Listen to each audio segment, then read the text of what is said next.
Hello, everyone, and welcome to Thursday night show with the Football Diehards. I am Armando Marsal, and with me is Bobby. How's it going, Bobby?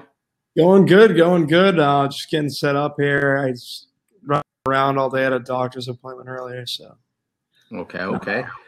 I see a change of scenery. I like it. You got some trees in the back, some stairs. I do like it. No kitchen view today.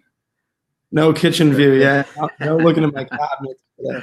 Yeah, when we talk, I start getting a little hungry, man, with that kitchen view. I haven't eaten dinner yet, so I start getting hungry at this time, and it's good. But excited about this week. We haven't recorded our podcast yet. We're going to be doing that tonight as well after this show. So we're going to break down that the entire main slate game by game and get in depth there. Pretty excited about that. Tonight's game, man, it looks like a sloppy one. I know you're going to be playing Thursday night for sure. I am as well. Vegas has this at a very low over under here, 41 points. And you look at it actually moved up 2 points since when it opened. 57% of the bets are currently on the over. So that's kind of interesting to me. Cleveland is 3-point home favorites and they have an implied team total of 22 points. The Jets have an implied team total of 19 points. What are your thoughts here, man? Well, what are you going to do? Are you going to be playing this slate? Right now I'm kind of thinking about it. I haven't, like I said, I've been running around, so I'm not really 100% sure, but I think I'll probably put in a couple lineups into the showdown and been playing around, experimenting with it. I haven't really figured out what's the best way to do in terms of the captain spot in recent weeks. So actually I was on both quarterbacks the other night. I actually had one pretty good finish. So. Oh yeah? Yeah. Nice. Yeah.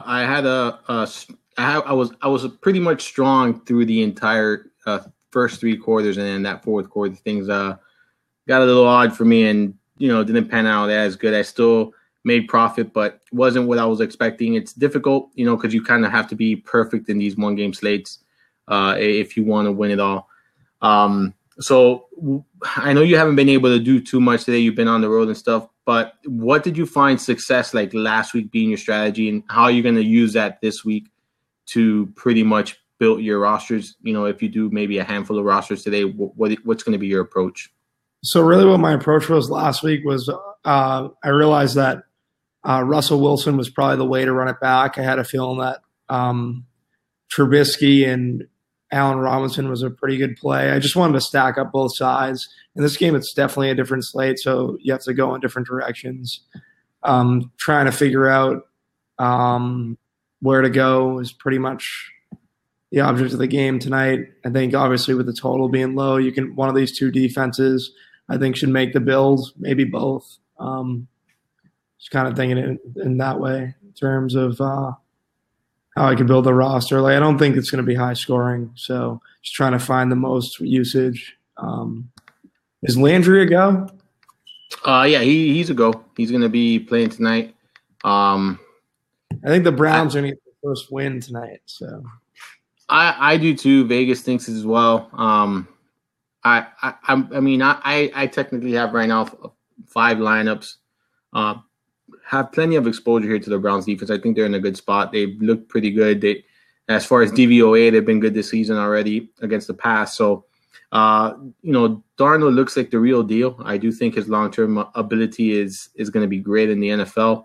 I just think that there's going to be, some hiccups, throughout the season and some growing pains. So this could be a tough matchup on the road here. We never look at Cleveland as a tough defense, but they have a lot of talent on this defense today. I think they're going to surprise some people tonight here. So yeah, I agree with you. Last week, just with how they played against the Saints, like they should have won that game. They should have won in week 1. I like the Browns D. I think that you getting a rookie quarterback going up against a defense that we can probably consider underrated at this point. So I definitely like what the Browns D has to offer. Hopefully they can pull it out for Cleveland tonight because it's been pretty interesting these last couple of weeks. Just can't buy a win. Yeah, I agree with that. It's one of those things where I don't mind having the Browns defense as my captain. To be honest with you here, I'll be doing some of that in some of my lineups. I definitely like that in terms of just differentiating. The thing about these 1-game slates is like, even if you do cash and you finish in first, you're splitting with so many different people. With the line movement, I think having the Browns D in your build isn't the worst way to go. And having them in the captain spot is just another way to differentiate. So. Yeah, and I did that with the Bears last week. The captain mode, the showdown. I put Bears defense as my captain. And that's what I'm saying. A lot changed towards the end when Seattle scored. It really affected my scoring, but I was very heavy on having the Bears, in my captain. I think that's a unique strategy. I didn't see a lot of other teams do that. A lot of people had the obvious, the Allen Robinsons, Russell Wilsons, even some Jordan Howard I saw. He didn't have a good game, but they're still going to get these popular. I wouldn't be surprised to see a lot of Tyrod Taylor tonight and Jarvis Landry in that captain position there. And I don't mind just, running it back with something like the Browns, especially if we're expecting some turnovers, sacks, and, you never know if you can turn one of these, interceptions or fumble recoveries into a touchdown. So I think that's a viable option here. Kind of looking at some ways to be different. Does anyone stand out to you as far as, someone that could be a potential difference maker or someone that, might not be as highly owned as they should? I have one player in mind, but I kind of want to see where you're at with this, see if you're kind of in the same boat as I am here. So for me, I think you can look at Robbie Anderson, just kind of always look at Robbie Anderson just on situations like this because of just how high variance of a player he is. And he can kind of, like we've seen week 1 versus Detroit, he had 1 catch, but it was a touchdown. I think a lot of people probably not be too high on the Jets passing game, but then again, I could be wrong in that regard. I don't know. I don't think he's that much of a sleeper, actually. I don't know. What were you thinking? I'm thinking someone like Rashard Higgins. He received 7 targets last week. He was in there for, I believe it was 70% or 74% of the snap counts of the offensive snaps. So 3,200, I think you can get a ton of savings there. I think many people are going to be, rostering Antonio Callaway, which I also think is a fine play. But I think you can get creative here and maybe play someone like a Rashard Higgins at far less ownership, and I think very similar upside. So I'm kind of thinking of in that direction, trying to be a little different. I do like Callaway, but I think Higgins could be in a nice little spot here. So I have some bad news. I think both guys we mentioned are going to be pretty highly owned. Rashard Higgins, really? 2%, and Robbie Anderson's around 30%. Callaway is the one that's around 20%. He would be the one that would have less ownership. Really, I thought Callaway would have more ownership than Higgins just because he played more snaps last week and he was obviously the hot commodity in the preseason. So might change my roster construction a bit because I definitely have the leftover to fit in a Callaway in my lineups here because I am leaving a ton of money on the table when I'm making my lineups. I think that's a great way to be unique. Differentiate yourself in the slate. Yeah. It seemed like the showdown is, I don't know, roster construction is interesting. Well, I think the way you should start, we both like the Browns and we like them both to win. So going with a running back from the Browns would kind of be a way I'd be looking like a Carlos Hyde, but he's going to be chalk, but I'd definitely probably have him in my build. Browns defense, that's a positive correlation with Hyde. What do we have for the line there?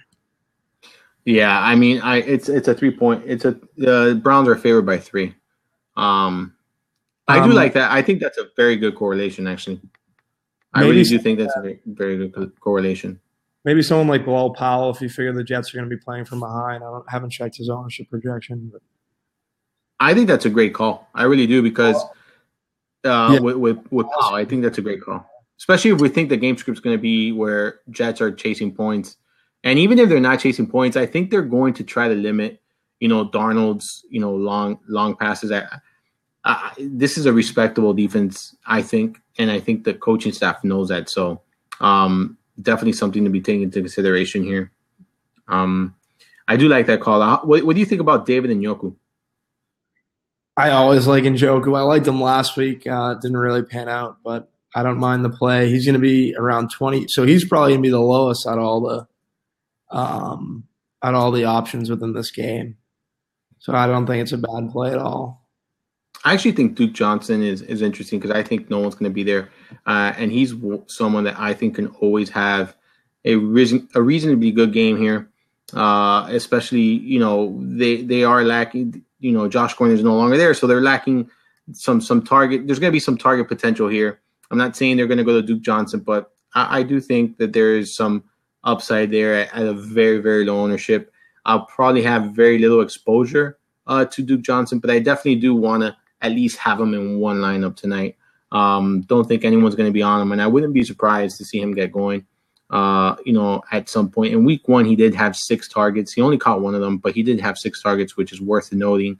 He didn't have much going on last week, but I don't think the game script really called for that, as they were playing pretty much with a lead early on.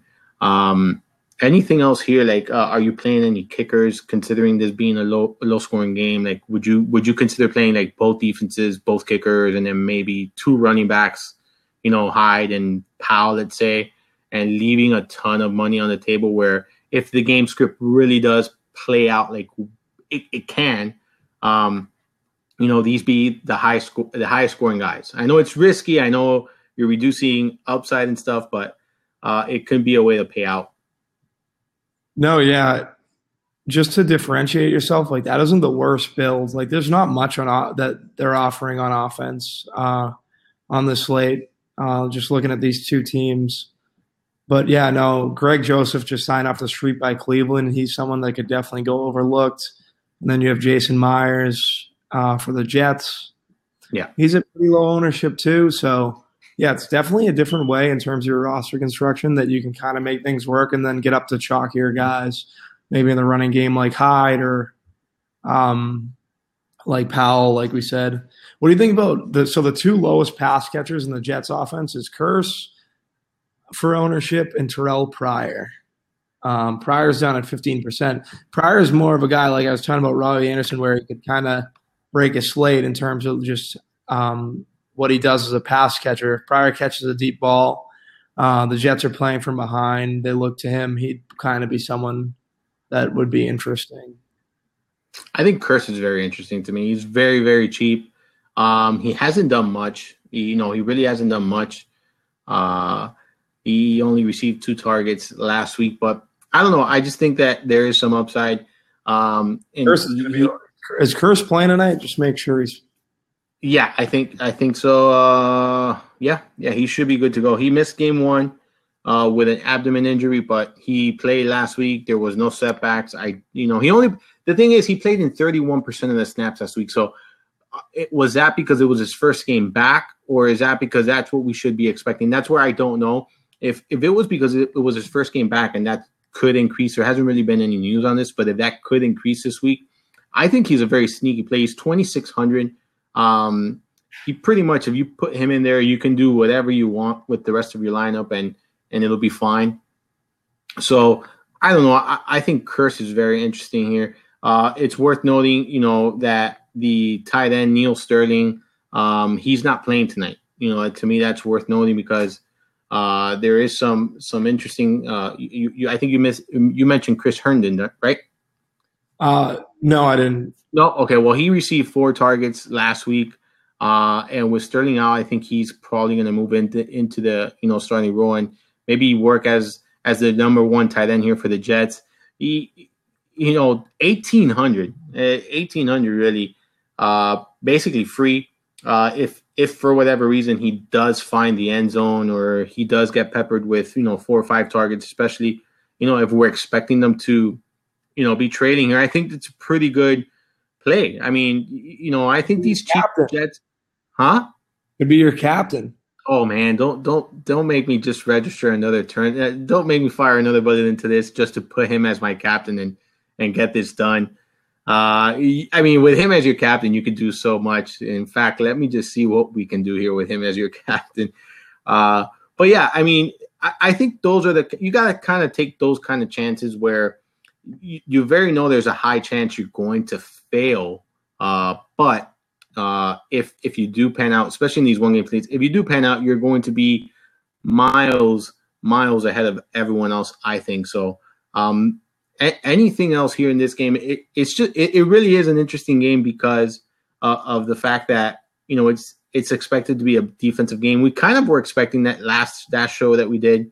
I believe it was the Bengals and the Ravens, and we both, thought, defensive game. Vegas thought it was going to be defensive game, and actually was a little bit more of an offensive game than it was defense. I don't know if that's going to be the case here, but it is, to me, interesting. And I mentioned this last week because it was also the issue where the bets were going on the over. And right now, like I said, 57% of the bets are being placed on the over in this game. And the line has shifted. This morning was 39, and now it's 41 point over under. So to me, that is something that is a bit interesting. I'm still going to be playing the Browns defense in the majority of my lineups. And I'm still going to, pretty much be bullish here on the Browns. But there is going to be maybe one or two lineups, depending on how many I can finally create and build. There is going to be one or two lineups where I do have a good balance of both Jets and Browns side of the offense. Any final thoughts here before we kind of start talking about this weekend and what we're looking at and initial thoughts of the main slate? If the line's moving, I would kind of go with the line moving in terms of my build. You said it moved 2 points. Yeah, this morning it was at a 39 point over. Yeah, it was 39 over under. And it's now 41 and still receiving 57% of the bets. Yeah, so I think we might have to, I don't know, it might be more of an offensive build. I think that's where we made a mistake last Thursday night. We see Correct. AJ Green with all that money moving and two defenses that basically funneled towards the pass. Like I think we should have went to Green in the captain spot. Obviously, it's easy to Monday morning quarterback now. I'm just wondering how we can kind of leverage that in this game with this set of players. I think putting someone like a Robbie Anderson, like you mentioned, in the captain spot makes a lot of sense to me. When you look at it, he has that upside. I mean, we saw it last year. He has that, big play upside. He has that big play potential. He's a player that can easily get you 2 touchdowns on any given game. Yeah, so I like the idea. Like if you're going to take that approach where you're going to maybe make an offensive, type of lineup, I think going with Robbie Anderson as your captain will just be a unique way to go. I don't think many people are going to do that. Like I said, I think a lot of people are going to go Tyrod. I think a lot of people are going to go Jarvis Landry. I wouldn't be surprised to see some Sam Darnold. I think Inunwa is going to be very popular in the captain mode. And someone like Robbie Anderson is probably not going to be placed there this week. So I do think maybe going in that direction because he does have that 20-plus fantasy point ceiling here. Even though it's not the best of matchups, I do think his one-on-one matchup is a little bit tough, if I'm not mistaken. I think he's going to see Xavier Howard, who's so far looking good this season. PFF has him, Pro Football Focus has him pretty highly ranked. So I'm not sure if that's going to have much impact on what people decide tonight, but I don't think he's going to be popular in the captain mode, and I do think he has that slate breaking upside. Who's that tight end you like for the Jets? Give me 1 second. I have him here. Sorry. He's 1,800. Yeah, it's Chris Herndon. Okay. 4 targets. I have him here. 4 targets last week. And I'm reading that he dropped the ball last week, a pretty big play. So it could have been better than what we see like on the game log. Not sure, not sure if I'm going to do it just yet, but I do like the idea of doing it. I know you're doing it. I can see from right here. I mean, I used to play cards, man, and you pretty much you have them locked in your captain right now. Yeah. No, that's good. I was thinking prior, but I don't know. One of the two. I like those calls. I mean, listen, that's where you got to look in this kind of slate. You got to go there. I mean, because I can fit in the best players in one lineup easily, and I know you can too. It's just, is that really going to win? I don't think that's going to win. So, any final thoughts in this game? I really, I think it can go either way. I'm okay with if you decide to take a stance here and play both offenses. If you do think it's going to be in the over, Vegas is telling us that it might be.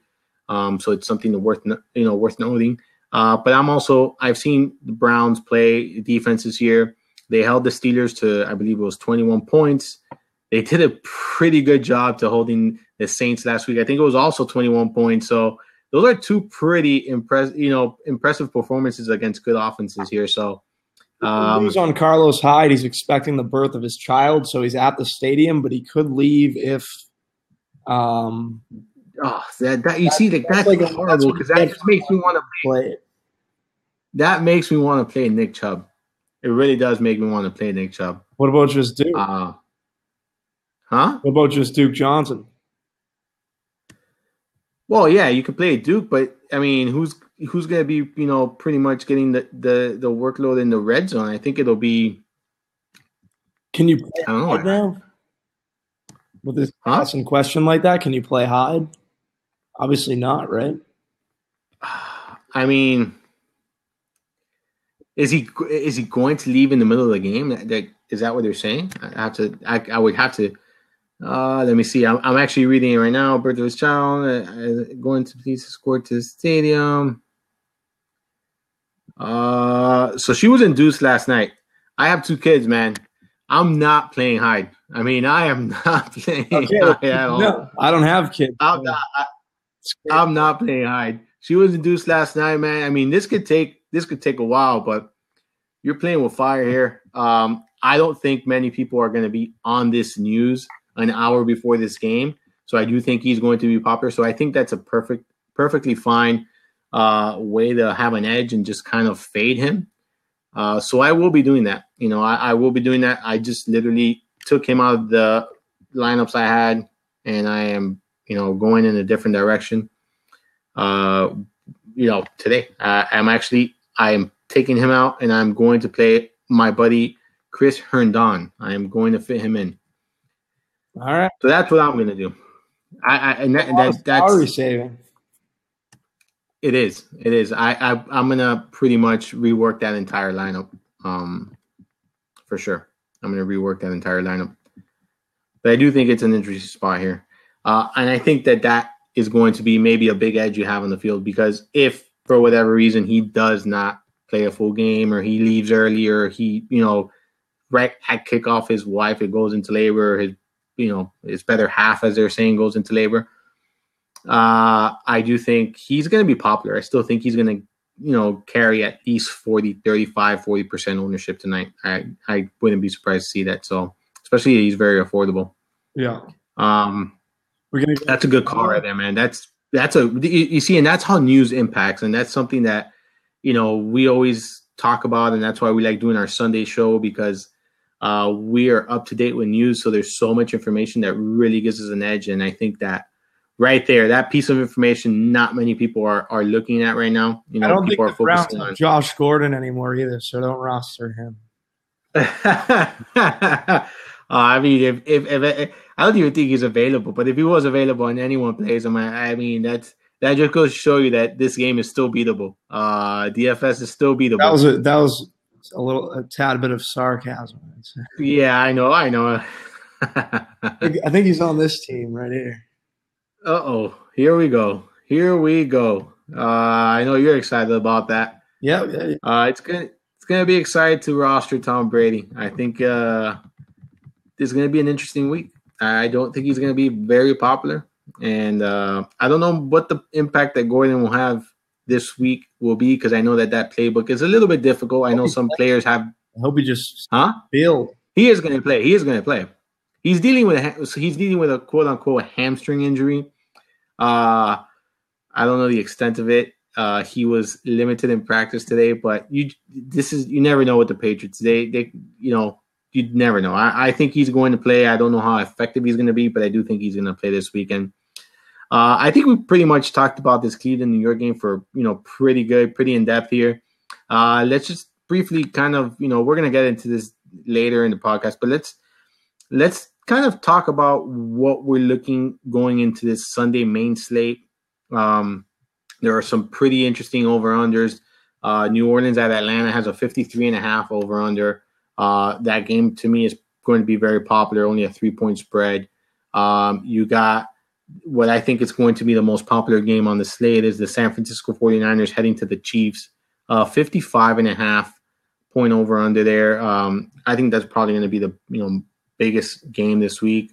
The Rams and Chargers, and that's a game that I have interest. The Rams hosting the Chargers. That's a game I have some interest in here. It's a 48-point over/under. I don't think it's going to, garner that much interest because you look at the Rams and they're a good defensive team, and then you look at the Chargers, they're solid defensively. But I think that's where you're going to get your sneaky, pretty much your sneaky upside, your sneaky value. I think there's one very good value play in that game, and that's Cooper Kupp. He's only 4,900, very involved in the passing game there. We see Goff rely on him pretty heavily, with those short passes. So what are your thoughts here, with these big over-unders? How are you approaching these games? Are you going to be fading the Kansas City Chiefs San Francisco 49er game? Are you going to be bullish on it? I'm doing that. Yeah, there's no way, right? There's just zero chance we do that, right? Nope. No, I totally agree. I think that's a game stack. I think you got to find ways to be different elsewhere. And that's why I pointed out that Rams game, and that's why I pointed out Kupp specifically, because he's only 4,900. I think that's way too cheap. I don't care if it's a good secondary. I don't care. If it's a subpar matchup for him. I think his involvement alone and the amount of snaps he plays, the target share for that he acquires here, I think is significant, and I think it's more than enough to warrant him at just 4,900. I think way too cheap here. Do you agree with that? Do you like him this weekend? No, I actually wrote him up in my cash game breakdown. I love Cooper Kupp, especially he's in the slot, and Casey Hayward he's going to be on. I think he's on Cooks on the outside. So Kupp should with the PPR that he gets, and he also has touchdown equity. I feel like Goff looks to him more than he looks to any other pass catcher in that offense in the red zone. There's a lot of value with Kupp, with rostering Kupp at that price. On top of that, like last week, a lot of people say, "Oh, well, Brandon Cooks had a great game last week," but Patrick Peterson didn't cover Brandon Cooks in man last week. He was in zone. So basically what they did was they moved Brandon Cooks away from coverage, which is crazy on the Arizona Cardinals part. Like Patrick Peterson's been a man cover corner like his whole career. Like I don't know what's going on with that coaching staff, but for whatever reason, Brandon Cooks had a great game. I think I think Kupp's definitely a good play within that game if Cooks is covered. And even Robert Woods at 5,100. I like Woods a lot as well. Woods could have had multiple touchdowns within these last two games. I secretly think Woods is the number one receiver in that offense. Kupp's the slot guy, but I think I like Woods better than Cooks. Obviously, if Cooks keeps having games like he had last week, that'll probably change. But I think Woods is a really good receiver. I've always liked Woods. The guy who I think is very interesting in this game is Todd Gurley, just because you're going to get him at a much lower ownership than you are Alvin Kamara. Alvin Kamara, you might get around 25% ownership, whereas Gurley, you're probably going to get around 17, and Gurley's going to get more touches on the ground versus a worse run defense. So Gurley, for me, is someone as a tournament pivot I think you want to be overweight on. Last week could have been great, but he got taken out late. That isn't going to happen in this matchup. I think you're the one who's always told me San Diego Chargers funnel to the run. So Gurley is that guy who's going to basically be the beneficiary of that situation. So I like Gurley a lot. Yeah, and I agree. I think that's a very good leverage, tournament leverage play. You mentioned Cooper tomorrow, but no, I know that. But there's ways to fit them in. I mean, there is ways to fit them in, for sure. And I do think, you mentioned something about Kupp, the red zone targets. He's demanded 40% of the red zone targets this season for the Rams. So that's crazy at that price. Like he's gonna get the possession passes, and then he's going to get the looks in the red zone. Like, I want all the Cooper Kupp this week. Yeah, me too. I mean, that was one of the first things that stood out to me this week. When I started doing my research. He does draw a tough matchup, and I think that is priced in there because he is expected to see Desmond King, who grades out really, really good here on Pro Football Focus. But still, we've talked about all the pluses. The matchup that's why he's priced down, but that's why I'm willing to take the chance, because there's so many positives here as far as his involvement, his role in this offense, and just the trust he gets from his quarterback here. So I think he's a fine play, and I think just too cheap for what he's capable of doing in his floor. Mahomes. I mean, let's talk about it. We have to talk about it. On Sunday, you and I were talking, and I asked you, hey, so what do you think? I've heard some. Remember that we talked about it. I was like, hey, what do you think? We both agreed not to do it. I was on. Or not. It's not that not to do it. We both agreed that there was just better spots. We both agreed that there was better spots, like in that price range, and I'm not gonna lie to you. Patrick Mahomes here at 7K. It seems like it's a bit of a stretch, but he's just getting it done. He's getting it done. 10 touchdowns through the first 2 weeks. Something that stands out to me, and I'm not discrediting him. I actually think he's a very good quarterback. I think he's probably one of the better young quarterbacks in the NFL right now. And I think he has a very bright future at him. He's done this, and this is why I don't know if this is sustainable. He's only attempted 55 passes in the first 2 games. That's not even 30 in any game. 28 and 27, 55. So is this kind of production really sustainable at that low volume? After last week, I don't want to say that it isn't. But the numbers, what did the numbers say? I mean, the numbers say no. No, I get it. I don't know if it's sustainable. A lot of people have him as their cash game quarterback this week. I'm not fading. I'm not fading. Pays a lot. Yeah, I'm not going to fade him. Play him in. But I mean, I'm just playing devil's advocate here and just being realistic. When you look at the numbers, like things like that, I think this is a great matchup for him. I think it may be a tougher matchup when you look at these numbers and then you realize, okay, it might not be sustainable. But can he go off here for another 3-4 touchdowns easily? The Niners are, not that great against the pass. So I don't have any doubts. In fact, they're 18th in DVOA against the pass. Got benched. I forget what his name was. Probably don't have to worry about it because he just got benched. But yeah, exactly. So there's nothing to be concerned about. But I think this is a perfect opportunity for him to just do what he did again. He's been doing it. They're going to take shots downfield. We talked about how good Hill really is. To me, I think he's fine. I think he was underrated. Cole? Huh? You like Landry over Keelan Cole? I do. If you want to answer Keelan Cole, that's fine. Does Cole have Butler? I'll tell you right now. I will tell you right now. He has Malcolm Butler. I like Cole. You like Cole?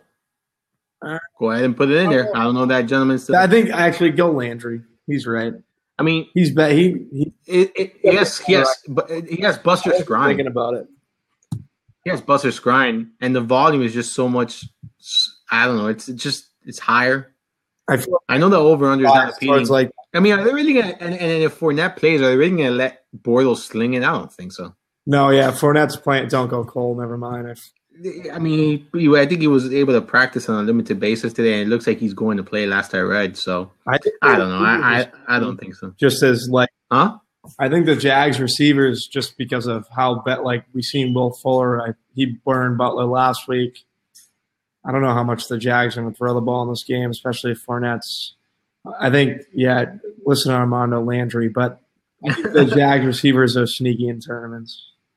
They are. They definitely are. I mean, and it's a good matchup. It really is a good matchup. The game script really fit, though. So that's the thing. I don't think the game script fits. And even I think players like Landry, I think even just because of the amount of their portion of the target share for their offense, I think it really doesn't matter. I think if they're ahead, it's because of Lanyard. They're chasing points, Lanyard benefits. So yeah, that's the way I kind of look at it. I get you. That was the right. But if you're looking for upside, I think Cole does offer more upside. I was that's yeah. You got. What do you think about this Atlanta New Orleans game, man? I really like this game a ton. I think this is where I'm going to be going a little bit more heavy than that 49ers Chiefs game. I like Julio Jones. I know that, against Latimer, it's a little scary, but he's had some success there. Over 90 yards in each of the last 2 games last year against them. And he didn't find the end zone, but, last year he struggled in the red zone. This year, he and Hooper are both leading in as far as red zone targets are concerned. So I really do think that this has I don't know how popular he's going to be, but I do think that he is underpriced, and I think that he has a ton of upside. And I think he has more upside to outproduce that price tag. So the ceiling is there for him. What are your thoughts here on this game? So I like the Breeze Kamara stack just to differentiate myself. I love doing this. So everyone thinks, running back, quarterback, it's a negative correlation. Well, this is a positive correlation. Deion Jones is out. He's a linebacker for Atlanta. McCaffrey got 14 targets last week. I really like stacking Kamara with Breeze. And then, you can run it back with Julio. You can run it back with Gurley to step outside that game. You wouldn't be running it back if you're throwing Gurley in there, but just seeing where they come out as if you want to run Gurley in the flex or if you're running Julio in the flex. That's what I was kind of figuring out is that might be a situation comes by May for me is who I'm going to run. But in terms of ownership, you could run it back with Uber if you're trying to save money. Yeah, I actually like Gurley. I actually like Kamara. Yeah, just not running it back. Just saying. I didn't mean to say Gurley. I actually like running a stack of Ginn, Kamara, and Breeze, or Kamara. Well, that would be the first, and then Kamara, Breeze, and Watson, and either or running it back with Julio. Yeah. I have right now, I haven't done a ton of lineups, but I do have that exact stack that you mentioned, Breeze, Kamara, and I ran it back with Julio. I kind of messed around with running it back with Hooper. I like the idea of doing that. I just got to kind of see some of these, injuries and how they pan out. Because if that's the case, you can actually start Clement and you could fit in Gurley very, very easily. You could run it back with Hooper and then put Kamara, Gurley, and Clement as your 3 running backs, and then have a pretty decent average for receivers there. So I like that idea quite a bit. But I do like Jones. I just think that the upside is there. I think he's underpriced. So I try to take advantage of mispriced players on every week. And Jones, that's why I mentioned Cooper Kupp. These are players I think are a little bit underpriced and should certainly be able to outproduce that price tag. Talking about Corey Clement, if Ajayi misses, which appears to be it's going to be the case, Clement is 4,300. They're playing the Colts. It's Wentz's first game back. Clement's going to be chalk, 4,300. I'm planning on eating that chalk pretty much 100% of my lineups. I'm okay with that. Are you going to be doing the same? Yeah, I'll probably be doing the same. Yeah, you kind of have to, right? Because in the PPR format, he catches past the backfield. Colts have actually the most receptions to running backs for the first 2 weeks. But I think you're about to say the same thing. So yeah, exactly. So it's one of those things where it's you just got 22 receptions. I have it right here for that reason because I knew we were going to talk about Clement. So I'm eating that chalk. They say that they're not going to limit Wentz or they're not going to restrain the playbook. I don't know how much of that I believe. I do think they're going to let him loose, but I don't think they're going to need him to go all out here to win this game. They have a good defense. I know it didn't show last week, but they do have a good defense. And this is they're at home. So I do think that this game script and the matchup just favors Clement. So that's chalk I'm not passing up on this week. Yeah, no, I like Clement. I'm in the same boat. I feel like it's not James Conner chalk. Obviously, I'm never gonna I'm never gonna forget that, man. Yeah, it's not That was Connor chalk, but it's good chalk. So I'm gonna treat it like James Conner chalk. Yeah, You know, I really am. treat it. I think that's probably the best approach here to do that. So any other games here? There are a couple interesting games to me. What do you think of like the Packers on the road against Washington? I am a little concerned because the line is moving in the wrong direction there. I don't know what that means. I don't know if that's because of Aaron Rodgers. I'm sorry? Where's the line moving? Downward, yeah, that's why. And I think it maybe has to do with Rodgers being, unable to practice or whatnot.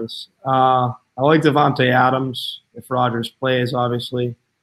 Jamal Williams is another option I like. And I think it's an interesting spot, just like Green Bay was and Minnesota was last week.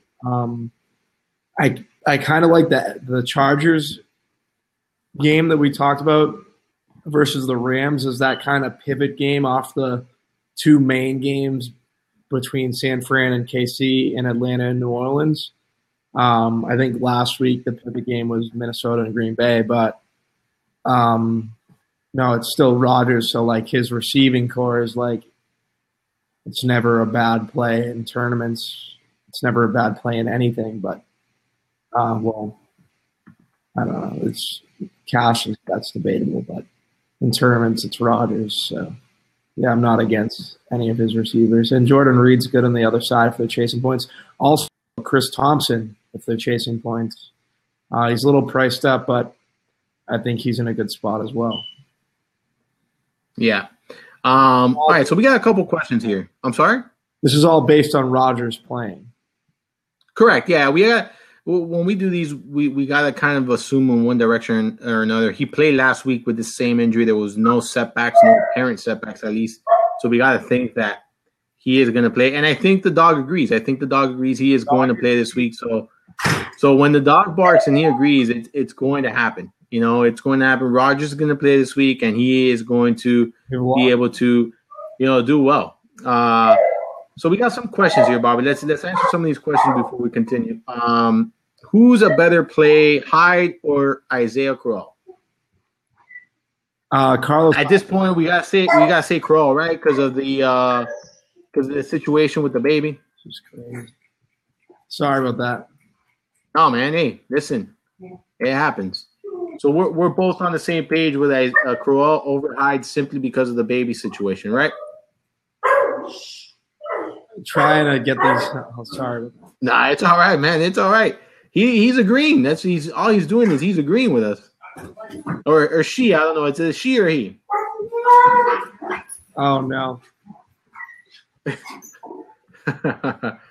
So, all right. So how about Rivers or Garoppolo? Rivers, Garoppolo. I'm going. Yeah. Garoppolo. Yeah, me too. I like Garoppolo there. I just think the matchup is so much better. The Chiefs have been terrible. Eric Berry's not played in practice today, and they're currently dead last in DVOA against the pass. So, very good spot there for him. So we're both on the same page there. Landry or Fitzgerald? That to me is a little bit tricky. I want to say Landry. I want to say Landry because I respect the Bears defense quite a bit here for Fitzgerald. And I think they're going to have trouble moving the ball here. So I'm going to go with Landry myself. Yeah, I'm going to probably go with Landry. Although, actually, Fitzgerald might not be in the worst spot. Emmanuel Sanders burned the Bears defense in week 1. Lockett had a TD last week, although he didn't catch it from the slot. He caught it on the outside. So Fitzgerald, I'm going to go the other way and go Fitzgerald. All right. He should be playing from behind. I think Vegas has him playing from behind as of right now.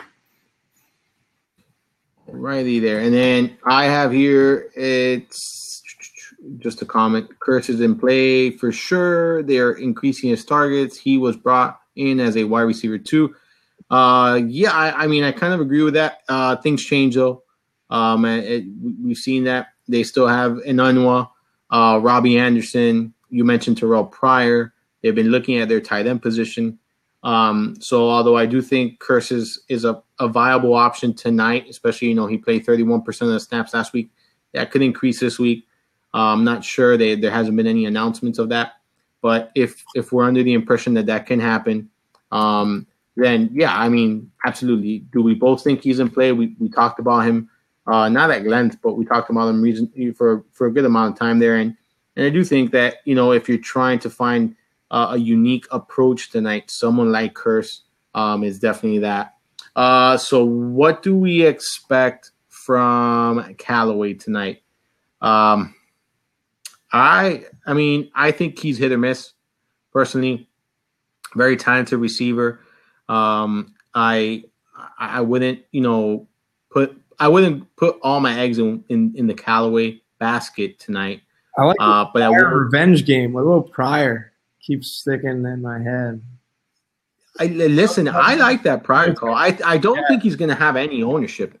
I mean, he's as cheap as a kicker. He's as cheap as a kicker tonight. I'm going to play one, pretty much. Put him in my captain spot and see what happens. With Pryor? Yeah. I think that's a unique way to approach his slate. So I agree. We have one here. It says Callaway or Galladay as their wide receiver 3. He's between the two. I personally would go Galladay myself. I'm with Galladay too. Yeah, I think there's just more upside, more higher floor. I know this is not DFS. This seems like a season-long league, but I still use those, that terminology, floor, ceiling, and stuff, because I like to be conservative with my season-long leagues. I like to establish the highest floor. I'm not looking, for upside. I'm looking for everyone on my team to produce. So I think Galladay has an easier chance to finish the day with some fantasy points here. And I think you agree as well. Let me see if we have any other questions here.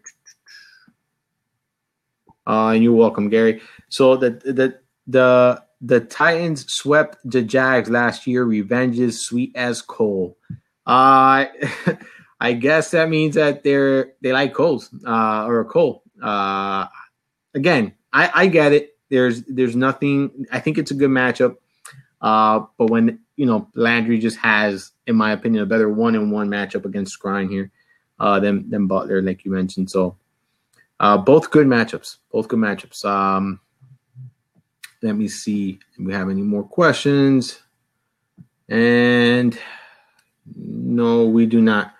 I wanted to ask you, so, and we'll break this down game by game, but kind of some things, with some of the injuries. So the Giants are dealing with a lot of defensive injuries. I think. Well, okay. We have a question here. I'll go back to what I was saying in a minute. I'm sorry. Yeah. So we have here Enunwa or Cup or Gordon PPR. So if I'm ranking them this week, I'm probably going with a Cup, Enunwa, and then Gordon in that order. For me, I think Cup and Enunwa are right there, like pretty much neck and neck. If this is season long, if it's DFS, I'm gonna take Cup for sure out of all these guys because the price is just too good. Yeah, I like Cup. The status on Gordon's up in the air. So I'd probably go Enunwa, Gordon. Yeah, I'm probably in the same boat. But if Gordon were to play and we knew he was going to play over 50% of the snaps, I'd probably be on Gordon. Yeah, and that's just the thing. I would be very surprised if we found that out before the game starts. I highly doubt Bill Belichick is going to reveal any type of information, especially something that big. Because if an opposing defense knows that he's going to play 50% of the snaps, that you're pretty much giving it a lot away. So Gordon, we're going. And if he says it, I wouldn't believe it. That's the problem. He hasn't even indicated Gordon's on the team yet, so I think getting 50% of the snaps is like, I don't know, we're asking for a lot if he was going to tell us that. So yeah, I agree. So to answer your question, Steve, it's Cup for me, Enunwa, and then Gordon. in both DFS and season long.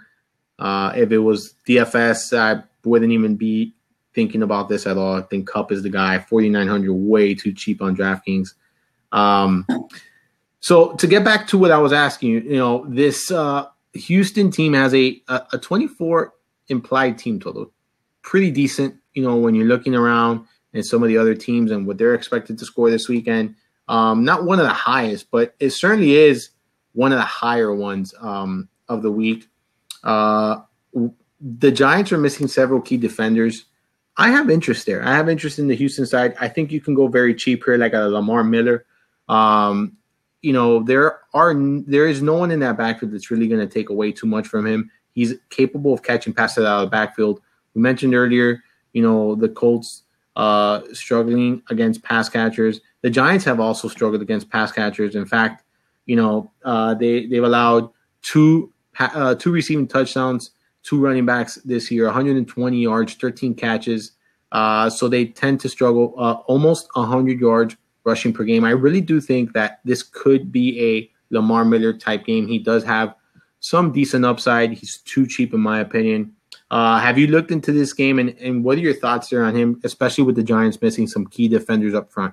So I think Watson's a fringe cash play in this game. I like Hopkins a lot. You're going to get him at lower ownership than you might as of tomorrow, because of most weeks. Like Will Fuller again, what is it, 300, 800, something crazy. I was writing it down earlier because I was putting him in my tournament breakdown. But let me see. Fuller, 22 catches, 392 yards in 8 games with Watson, also 10 TDs. So that's kind of outrageous. Yeah, it's certainly an interesting spot there for me. I think that's one of those games where you can find some sneaky upside at low ownership. How are you treating the Vikings-Bills game? It was the same thing last week with the Chargers going to the Bills, the blowout potential. They made last week.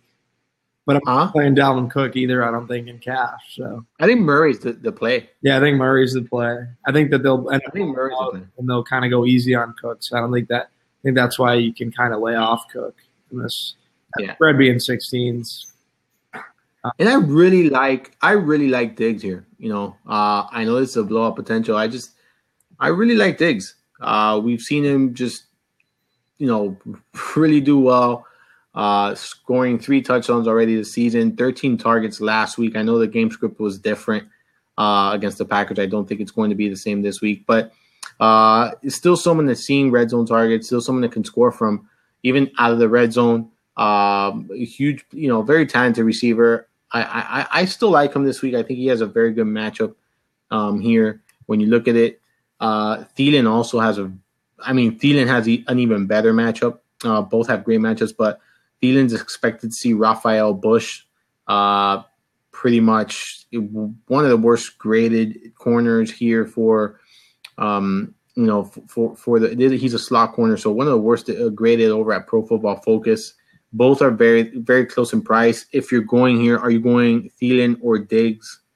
If you have to choose between the two, I'd probably go Diggs, but I don't think that the Bills are going to be able to keep up. So I don't know, after the first quarter, first half, it's going to be much. They're going to get much volume because they're not going to have to throw.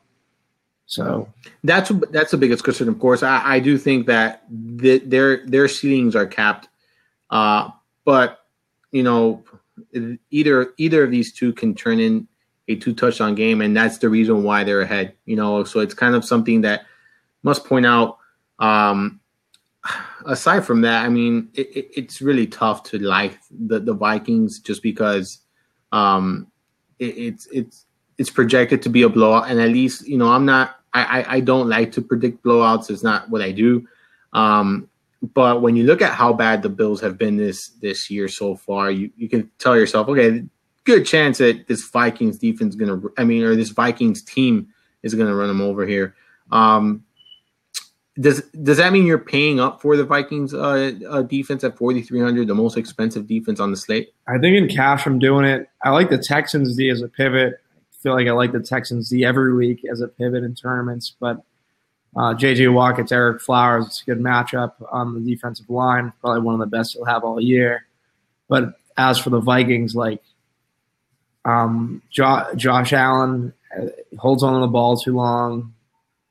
They're going to bring pressure. He's not going to get through his reads. He's going to be playing from behind. There's going to be more turnovers in this game. So I don't think you can get away from paying up for them in cash. Well, you definitely can, but I wouldn't.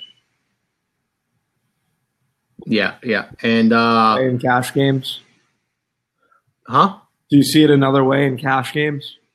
No, in cash games, no. I think it's fine. I think there's going to be plenty of value because I don't think Ajayi plays, so I think Clement's going to be pretty much locked in 100% cash. So that's 4,300. I think Kupp is a very viable cash game option, 4,900. So I think tight end, there are a couple, tight ends in that 445, 4 to 5K range that you can plug in cash and feel fine. I personally wouldn't even mind dropping down to a Hooper in cash this week at 2,900. He's seen 5 targets in each of the first 2 games, if I'm not mistaken, And I can't do it. He kills me every time I roster him. I get it. I get it. Trust me, I get it. Podcast about Matt Ryan, and you went off, so. So, I don't mind that. In tournaments, I have one. I did this last week with the Texans. It didn't work out. I'm not going back to the Texans. I do like them this week. But I'm going, in tournaments, I'm going pretty much 100% all in on the Dallas Cowboys. They're 2,200. They're at Seattle. Seattle's offensive line is terrible. And this Dallas Cowboys defense has showed that they can, rush. They have good pass rushers. So I do think that there's going to be room for some potential scoring here for them, just getting to Wilson. Maybe force him to make a mistake. Yeah, I know he's not a quarterback that tends to make a ton of mistakes, but they can force him to make mistakes by putting pressure on him. I think they're going to get sacks on him. I'm not comparing the Bears I'm not comparing Dallas to the Bears, but we saw the Bears, put a ton of pressure. I think the Bears defense is phenomenal, by the way. I think that's arguably a top 5 defense in the NFL right now, in my opinion. So I do think the Bears, not Dallas, the Bears. Something in the background. Oh, okay. But yeah, Dallas at 2,200 to me just makes a ton of sense. I don't think that, they're going to get blown up here a ton of the time. If you look at the Vegas numbers, I believe, you see like Seattle's a 2-point home favorite. That just goes to show you that this is pretty much a pick 'em. Yeah. So that's what I'm thinking here with the defensive side of things. All right, Bobby. I know you got some lineups to fix. Any final thoughts? Let me see if we have any more questions before we go. You and I are going to chat in a little while. How would you game stack the Lions and Pats game? I think that's an interesting question. How would you game stack the Lions and Pats game? If I'm game stacking, I'm probably definitely using Gronk 100%. If you're playing the Monday, Thursday slate, use Gronk 100%. Said that last week. We'll close something last week, and they didn't even – I don't even know if he was in the Jacksonville game plan, to be perfectly honest. But he's had some good bounce-back games after having fancy duds. So I definitely like Gronk. I might use Stafford and go Galladay or Marvin Jones. Marvin Jones is the leader in terms of red zone targets for Detroit, and Galladay obviously for receptions. And then running it back, I'd use a Patriots running back because Detroit is absolutely awful against the run, and the line is 6. So it makes sense if you like Sony or you like Rex. I would lead Rex just because he more than likely gets the goal line, and then also he's going to catch passes in the passing game. So that's kind of the way I would go, and then wait for news on Gordon. Yeah, I think that's a great way to approach this. If you're trying to game stack, I think Gronk has to be a focal point there. I would probably say that you're fine with going either Brady or Stafford if you're trying to look for low ownership. I think Stafford's fine, but I do like Brady quite a bit. I don't think either of them are going to be all that popular. I like Golden Tate just because he just received a ton of the targets. If you're looking for the upside, I think both Galladay and Jones fit that description a little bit more. more boom or bust is going to be Jones. Galladay has shown a little bit more consistency. So I think this is a fine game stack. I don't think that's going to be very popular. But, yeah, I'd probably roll out Stafford, Tate, and Gronk. And, I mean, I wouldn't hate using someone like Hogan. I know he disappointed last week again, but still wouldn't hate using someone like Hogan. Especially, I believe Darius Slay is not going to play. I believe that's what I read. Don't know how much he'd be on Hogan anyways, but I still think it's worth noting because that's going to leave a real big void for this secondary if he's out. We have one more question here before we get going, Bobby. Dalton or Goff, 6-point TD? I'm going Goff. I mean, Goff too. Yeah, I think they're both in not interesting, not appealing matchups. I just think the better offense is the Rams, so I'm going to go with the person who has more weapons. Any final thoughts? You and I are going to record shortly the podcast, so we'll break down that game by game. Any final thoughts? I think that game in general, like talking about the Chargers side, is a good way to get value, and then mix in KC and KC San Fran or Atlanta and New Orleans. And yeah. I like Goff as a QB this week. I agree. I think that's a sneaky game. That's one game that to me is standing out a lot if you're trying to to find low ownership with very high potential here. That's the game that really pops up to me, and I do think that's kind of the way to go if you're trying to be contrarian. No, I'm with you. All right, folks. Well, it was a blast. I am Armando Marsal. Bobby Gomes is with me every week. We'll be doing this again on Sunday, and we'll be on at 11. We'll be going game by game that day and taking you for about an hour, 20 minutes, give or take. And we'll be back next Thursday. All right. See you next time, folks. See you next time.